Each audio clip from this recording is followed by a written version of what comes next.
jamais, non. Jamais. Ah non, jamais. Jamais. Non, mais je me bagarre beaucoup pour qu'on lui foute la paix. Mais déjà, il fallait que je m'annonce pour venir voir mon père. C'est un truc bizarre, quoi. Des scénarios différents. On parle à ma place, on parle à sa place, on invente des trucs. Pour moi, je vais vous dire la vérité, j'ai l'impression qu'on a sali son image. En disant que c'est un homme qui détestait la moitié de ses enfants. Enfin, je veux dire, c'est une blague. À 41 ans, Laura Smet sort enfin du silence au sujet de Laetitia Hallyday.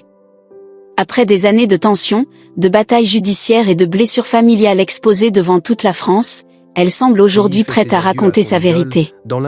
Et ce qu'elle laisse entendre dépasse largement une simple affaire d'héritage. Cette histoire a profondément divisé l'une des familles les plus célèbres du pays.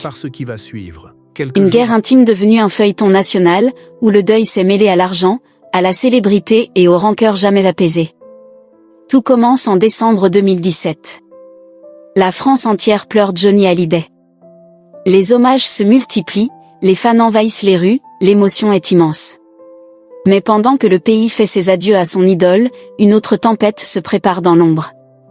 Quelques jours après les funérailles, le testament du chanteur est révélé. Et le choc est brutal.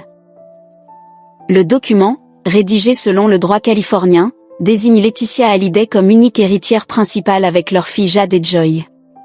La fortune du rocker, estimée à plusieurs dizaines de millions d'euros, les droits musicaux, les biens personnels, tout leur revient. Pour Laura Smet et David Hallyday, il ne reste rien.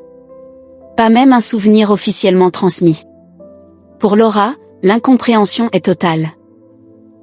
Elle qui a grandi auprès de son père, qui a partagé ses moments de gloire autant que ses périodes plus sombres, ne comprend pas comment elle a pu être totalement exclue. Le sentiment de trahison est immense. David, lui aussi, accuse le coup. Ensemble, le frère et la sœur décident alors de contester le testament. Selon eux, Johnny Hallyday restait résident français, et la loi française protège les enfants grâce à la réserve héréditaire. Commence alors une bataille judiciaire qui va passionner les médias pendant des années. D'un côté, Laura et David. De l'autre, Laetitia et ses avocats. Tribunaux français, procédures américaines, déclarations publiques, tensions familiales, tout devient matière à débat. Et très vite, l'affaire dépasse largement le cadre juridique. Une lettre privée écrite par Laura à Laetitia finit par fuiter dans la presse. Dans ce courrier, elle évoque sa douleur, sa colère et son sentiment d'abandon.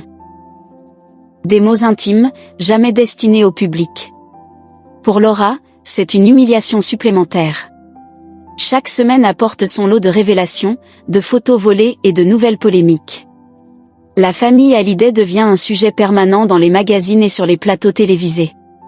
Et pendant que le conflit s'enlise, quelque chose d'encore plus profond commence à fragiliser Laura.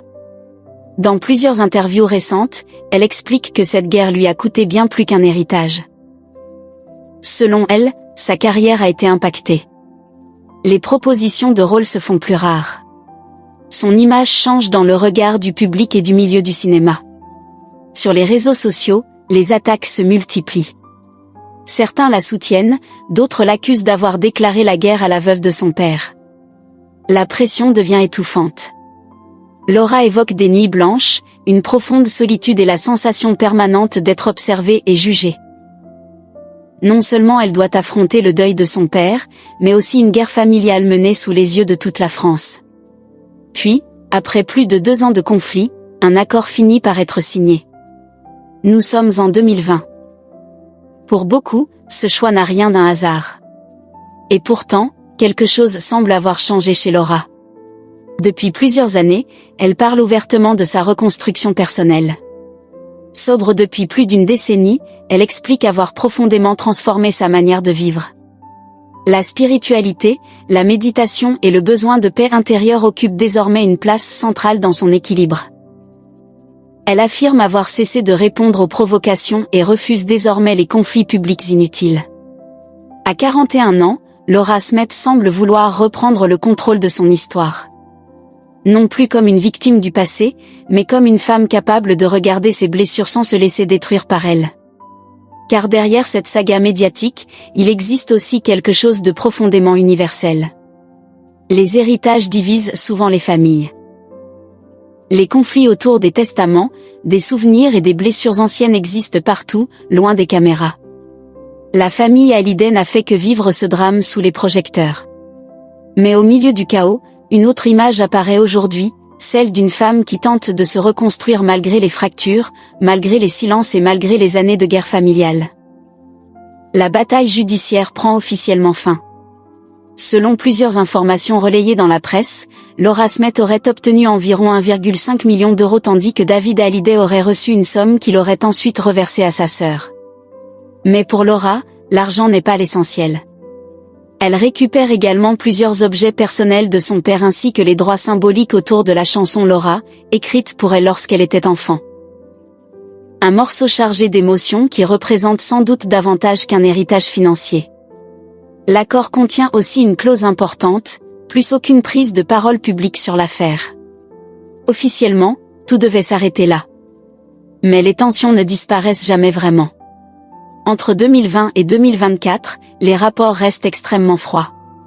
Les commémorations autour de Johnny Hallyday soulignent encore davantage la fracture familiale. D'un côté Laura et David. De l'autre Laetitia, Jade et Joy. Les demi-sœurs de Laura prennent publiquement la défense de leur mère. Les relations restent distantes, presque inexistantes. Et pendant des années, le silence semble remplacer les affrontements. Jusqu'en 2025. Cette année-là, une nouvelle information fait exploser les médias.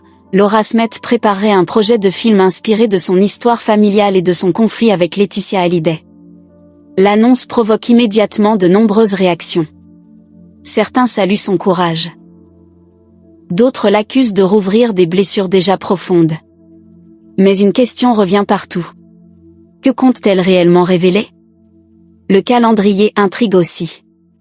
Le projet devrait sortir peu avant l'anniversaire de la disparition de Johnny Hallyday, période où l'attention médiatique autour de la famille est toujours très forte.